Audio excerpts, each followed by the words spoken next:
You're listening to the Youth Marketing Academy with Ghani Kunto.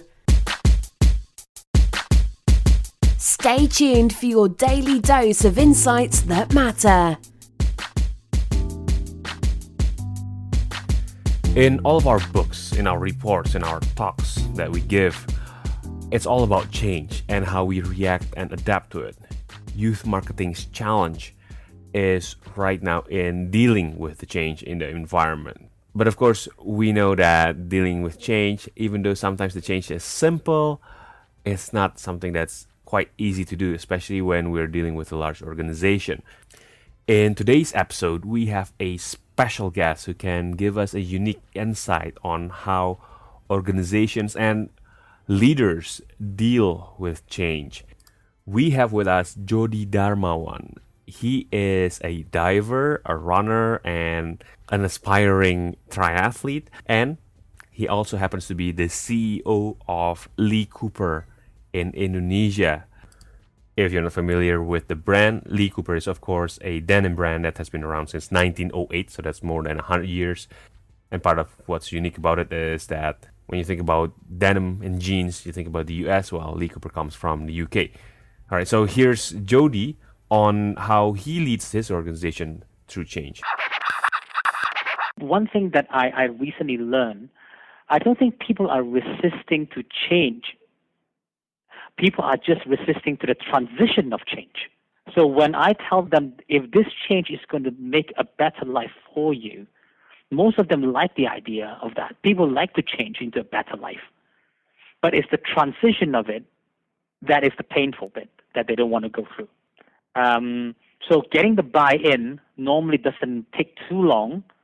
As soon as they understand, then it's fine. But the second half, which is the overcoming the fear of the transition, because after all, we human beings are creations of habits. We've been doing these things over and over again. It becomes a habit. It's just like if I ask you to pick up a pen and sign your name right now, you would do that instantly, very easily.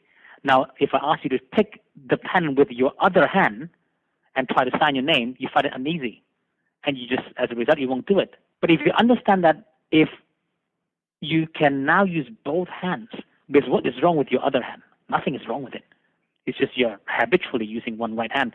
But now you can use both hands. So you have double capability. Would you want to do it? You would. But you have to go and train yourself. It is a training itself, that transition, that puts people off. So then my job will then focus on the second part is how do I make them less painful in going through that transition? But it will still have to go through that pain.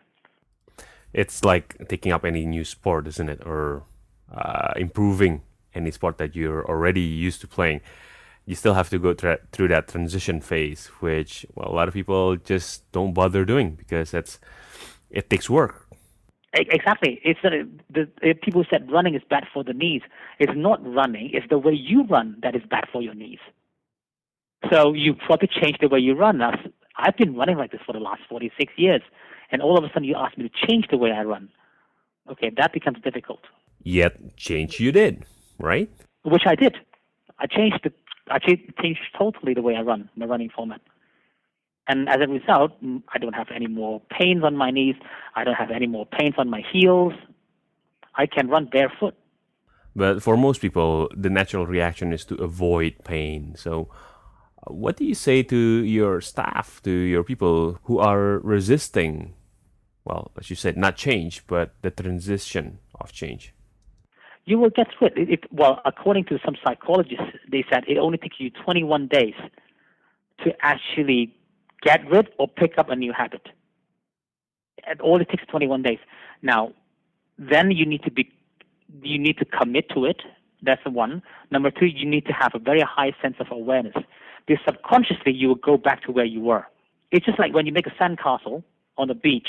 When you start pouring water on top, then you see the water will go into a particular path by random. Then as you pour more water on it, it will follow exactly the same path. But then that path becomes deeper and deeper. Same way with the way the brain functions. So now changing that habit, the brain will have that resistance. So that 21 days will be how to actually make that change to be less painful. And there are some methodologies that may be able to help. From loudspeaker to telephone model of communication, from focusing on the mass to focusing on the fans. There are a number of key changes that have redefined the landscape of youth marketing. We at the Youth Marketing Academy point at where the changes are going, the directions that it's taking, and also what you can do about it. But in terms of actually getting things done, it will take work because it is about changing habits. And as Jody Dharmawan, CEO of Lee Cooper Indonesia, has described here, it's not something that's easy to do, because when you're talking about changing the force of habit, you essentially have to create a new habit. And that's a challenge that not just one individual can tackle, but that's a challenge for the whole organization.